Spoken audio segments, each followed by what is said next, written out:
And we are back with segment number 2 of the Cummins Real Estate Group show with Michele Cummins and myself, Curtis Pope. Now, you teased a big announcement, Michele. So what is this legendary announcement you're about to make? It's spring. That's true. Well, not quite. Well, it's spring break. There we go. Because isn't tomorrow spring? When's the actual day it changes? You know what? Any day it's partly sunny. Any day it's partly sunny. So we had people hanging on, waiting for that big announcement, and we were just telling them it's spring. Well, because that brings us into this segment, because we're going to talk about spring cleansing. Okay. So there we go. And there we go. That's a good segue, because spring cleaning is a good thing. We had the in-laws out the other day, so my wife made sure we cleaned the house from stem to stern. And the crevices of, the window seals and, inside, spring clean, I never really look forward to it, but it's something that's necessary. Well, now, when it comes to spring cleaning, I'm sure you would probably have a lot of advice for folks, because you understand from a real estate perspective, if they're looking to list their house or things like that, to show a house, and obviously you have to declutter and things like that, but there's probably a lot of other things you need to do with the spring cleaning that they may not really think of. So when you're spring cleaning, what are the real criteria you have to meet? Cleanliness is next to godliness, I'm telling you, especially when you go to sell your property. And I just listed a property, gorgeous. It is off Arden Drive. It's a dead-end street, so cul-de-sac street. It's huge property. It's over almost 13,000 square feet. And it was built, though, in 1972, custom built by a Boss Construction for himself. And so he picked the prime lot. The prime house is full of character, but the owners who live there just maintain it meticulously. It's just so perfect. Everything's perfect and beautiful. Obviously, they've renovated it in the last, a few years. It's been completely renovated, beautiful metal roof. But cleaning, I walked into that home and I was like, you can literally eat off any corner of that property and off the ground, off wherever, and that's how clean it is. And spring cleaning, I think they spring clean every day, because that place is pristine, and it really makes a big difference. But you know what?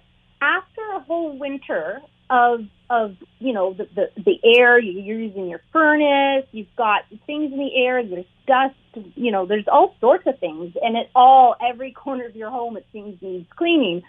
So from hiring the window cleaners or washing your windows yourself, if you can reach them, and you can, that makes a big difference. Power washing, especially that north-facing side of your house, which in our area typically gets a lot of moss, but power washing makes a big difference. Keeping those fencing and your balconies power washed, that's huge. And really, take out and replace the furnace, and make sure things like your batteries, if you have battery-operated smoke detectors, good time to look at that. But actually, a couple that you and I both love, Curtis, is Joanna and Chip Gaines, and they have a magazine called Magnolia Journal, and of course I subscribe to it. And they have a great article in there, so I wanted to actually... it's some really good. I just love the heart of them and their articles. And so I'm going to read from their magazine, which is actually it's issue number 22. And that's kind of the theme of our show today is magazine articles. So there is more than work in a spring clean. There's wisdom too. Tending to the space we live in can be a way of restoring our well-being. Home is even more than the place we return to daily. It's also a feeling. It's where we take shelter, seek sanctuary, find comfort, and rest easy. At home, we are truly ourselves. There is joy to be found in creating this space that nurtures our body and spirit and anyone under its roof. But when it comes to maintaining that environment, many of us feel less joyful, more beautiful. Often, we scrub, sweep, and keep out of our sense of obligation, detached from the true benefits a well-tended sanctuary provides. This season, as we embark on the age-old ritual of spring cleaning, we invite a more mindful approach. Turning our focus to the areas of our home that need our attention one at a time can also be an act of self-care. In the practice of single tasking, restoration can be found. For the task in front of us and also for ourselves, it is an opportunity to slow down and be in the present moment. This kind of mindfulness looks like tuning into our thoughts, senses, and surrounding environment through a nurturing lens solely focused on the here and now. When we apply these principles to cleaning and caring for our home, not only do we do a better job, but we learn to find meaning in our everyday toils. Carrying out mundane chores can become peaceful and even pleasant. Start your spring cleanse by being aware of your surroundings. Look to spots you might sometimes glance past, the cobwebs, corners, and crevices that are easiest to overlook in the day-to-day. Make a list prioritizing the tasks that will give you your well-being the most needed boost. Flipping and vacuuming your mattress can induce deeper sleep. Dusting vents and changing furnace filters will improve the quality of the air you breathe. Washing windows and screen lets in more sunlight while enhancing the beauty of your outdoor views. Consider how you can be fully engaged in each activity. Give yourself permission to take it slow. Pay attention to what you are doing and sensations that surround it. If you're hand washing your throw pillows, note the temperature of the water on your hands, the smell and the feel of the soap bubbles, the repetitive motion of dunking and wringing. Think about all you have to be grateful for. Those pillows cradle our family's weary heads as we relax into our couch after a long day. How lucky are we to have these fluffy pillows, this comfy couch, our family, and this sanctuary, a safe haven, our home. Isn't that a beautiful just way of putting it? It's like so like Shakespearean to me. Yeah, well, it is almost, and I like how it kind of equates that it's not just a throw pillow; it's something that you use to, relax and take the pressure off and leave whatever else is behind you that you went through that day. So it's a pillow is more than a pillow. Yeah, and who wrote this article? It's a story by Michele, with two L's, not one like me, by Michele Sassa. And it's written so beautifully. And she goes into saying, like, when a task is complete, resist the temptation to rush off to the next. Take a moment to appreciate the outcome of your efforts, savoring the positive feelings that come when calm and cleanliness are restored. Like the object of our attention, we too are made whole again. And, I mean, some people may go, oh, that's kind of cheesy. You're just cleaning your house. But when you really look at it, it actually helps you get the job done.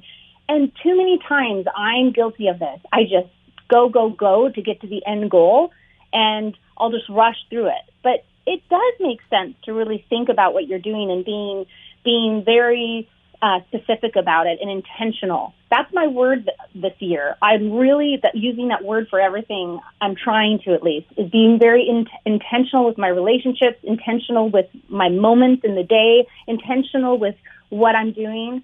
And it's been making a big difference. And this article is very intentional, too, with, how you're cleaning and the steps to do it in the most positive way. Mm-hmm, absolutely.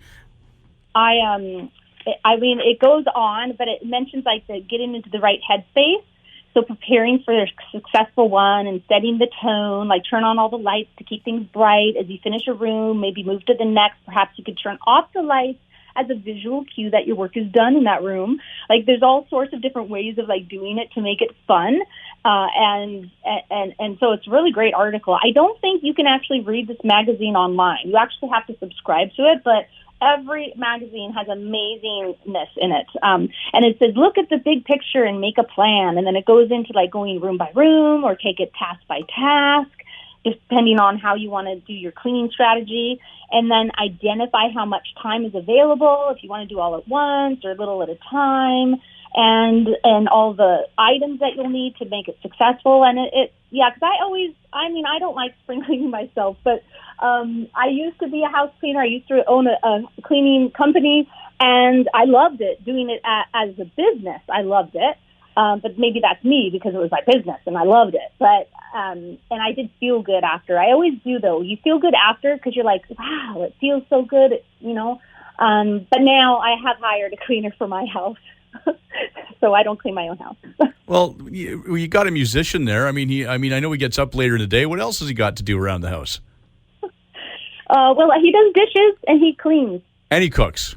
He cooks, I mean. Yes. Okay. Well, right. Well, we'll let him go then. We won't get on him too bad about that. He's not cleaning. Yeah, exactly. But the studio is probably spotless. No, actually, it's like my office. my office is a mess, but it's an organized mess. His studio is a mess, but I'm sure it's organized. I'm not sure, but I'm sure. And you know what? That's what happens when you get a lot done, when you're busy. That's the mark of a messy office. It means you're busy. Mm-hmm. The other announcement, I do have another one. Actually, we did announce it last show, but I wanted to remind everyone that on April 13th, the Bank of Canada is going to raise the rates again by 0.25%. So if you're not pre-approved as a buyer, get pre-approved before April 13th so that you could be ready to buy. And last month we had, or the beginning of this month, I should say, we had a buyer seminar, and it was fantastic. We're going to have another one in a few months, actually, for first-time home buyers. But next month, save the date, from 7 to 8 p.m. on April 14th, which is a Thursday, we're going to have a sellers seminar. And we're going to have a seminar every month on the same second Thursday of the month. And it's going to be evening, so the kids can go to bed, or you can be done with work, and you can just kind of focus for a half hour to an hour. And we always have prizes for those who come. And it's via Zoom, so you can be in your pajamas, doesn't matter. And it's May. In May, we're going to have our investor seminar. So I know I chatted a little bit about investments earlier on the show, but I wanted to mention that. So keep an eye on that. And I have a lot of good, reliable realtor referrals in other areas. I've been asked so much these past, it seems more so than ever. People are actually moving out of the Lower Mainland and, cashing their equity out of their properties and heading to Alberta, heading to Salem, Oregon, heading to Kamloops, Kelowna, Calgary. I've had so many, islands, lots on the island. So if you need a realtor in another area and you don't have one, I have very reliable referrals I can give you that I have vetted. I know them personally. So I'm happy to help you, and not just in Canada and the U.S., but even abroad. I've actually gained really good network of relationships with realtors in the area. So just wanted to say that.